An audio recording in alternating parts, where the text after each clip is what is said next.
semuanya. Pada kesempatan kali ini saya akan membedah sebuah fenomena ekonomi yang sedang terjadi di depan mata kita.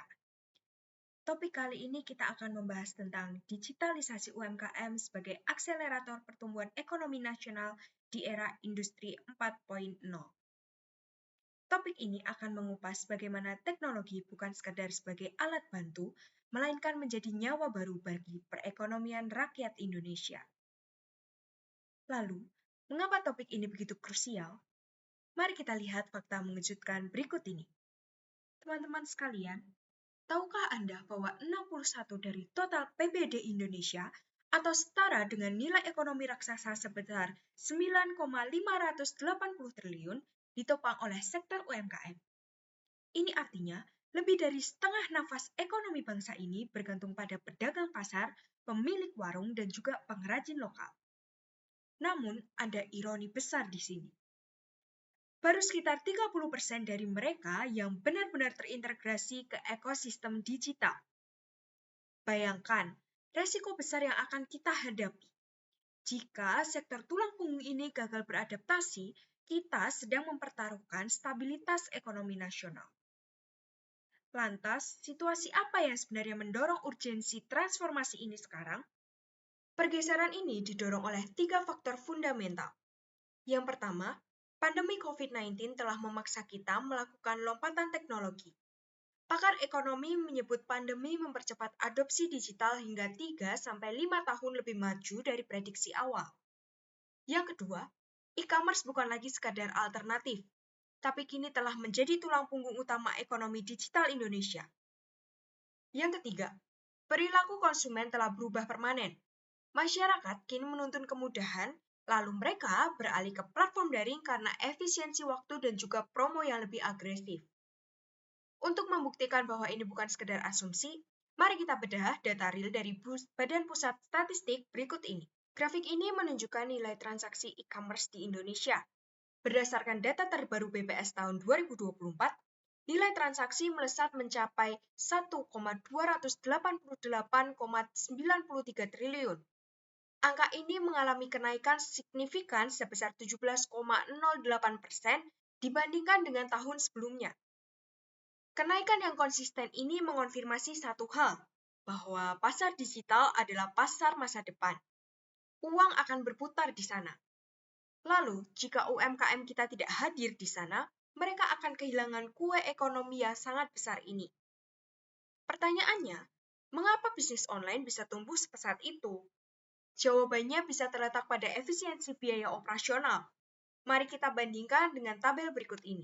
Di sini kita bisa melihat perbandingan struktur biaya antara toko fisik dan juga toko online.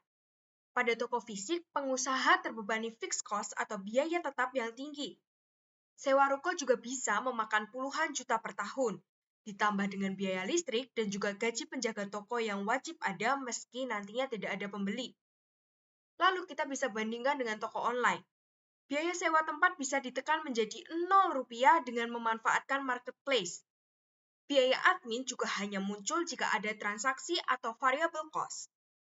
Implikasinya jelas, digitalisasi menurunkan resiko kebangkrutan bagi pengusaha pemula karena modal awal yang dibutuhkan akan jauh lebih rendah. Selain efisiensi biaya, ada juga keunggulan strategis lain yang ditawarkan oleh ekosistem digital.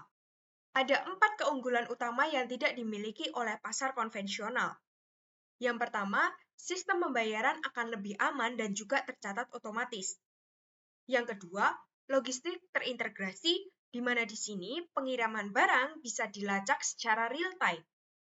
Yang ketiga adalah manajemen toko, di mana stok dan juga laporan keuangan bisa tersaji rapi dalam suatu dashboard saja.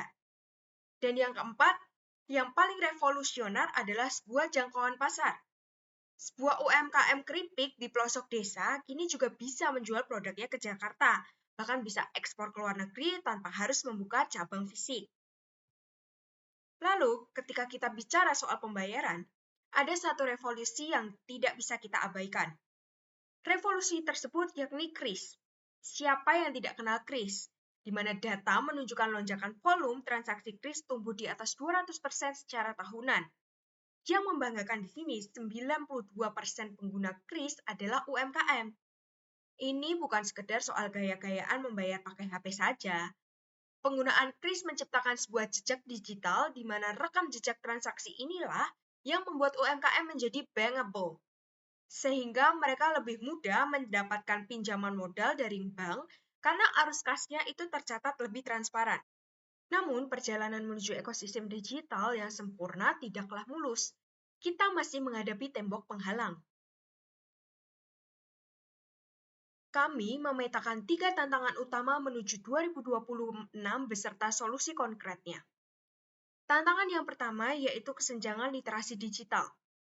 Banyak pelaku UMKM generasi tua yang gagap teknologi. Di sini dibutuhkan pendekatan pendampingan sebagai solusi dan bukan sekedar hanya pelatihan. Program seperti UMKM Level Up atau pendampingan mahasiswa KKN untuk mengajarkan penggunaan aplikasi kasir dan juga foto produk sederhana bisa menjadi salah satu solusi yang sangat efektif. Lalu yang kedua adalah ancaman keamanan cyber. Serangan phishing dan juga penipuan online kini mengincar bisnis kecil. Solusinya di sini kita bisa melakukan edukasi keamanan data. UMKM wajib diajarkan mengaktifkan two-factor authentication dan juga memisahkan rekening pribadi dengan bisnis untuk meminimalisir adanya resiko. Yang ketiga adalah logistik dan juga infrastruktur, di mana terkadang biaya kirim dari luar Jawa atau keluar Jawa masih sangat mahal. Solusinya bisa menggunakan pemanfaatan agregator logistik dan juga gudang pintar atau yang disebut sebagai fulfillment center, yang biasanya disediakan oleh marketplace untuk menekan ongkos kirim agar produk daerah mereka tetap kompetitif. Nah, sebagai penutup dari topik dan juga analisis ini, ada 3 poin kunci yang harus kita utamakan. Yang pertama adalah potensi di mana pasar digital adalah masa depan dengan nilai ratusan triliun. Yang kedua, efisiensi di mana digitalisasi memangkas biaya operasional secara drastis. Yang ketiga adalah tindakan di mana kita harus fokus pada edukasi literasi dan juga keamanan cyber agar pertumbuhan ini lebih inklusif. Teman-teman, digitalisasi bukan lagi sebuah pilihan opsional, melainkan satu-satunya jalan untuk bertahan hidup. Jika kita ingin melihat Indonesia emas 2045, kuncinya ada pada UMKM yang kuat dan modern. Mari kita mulai dari langkah kecil, yaitu dukung UMKM lokal dengan membeli produk mereka, dan bantu mereka beradaptasi dengan teknologi. Satu langkah kecil kita adalah lompatan besar bagi ekonomi bangsa.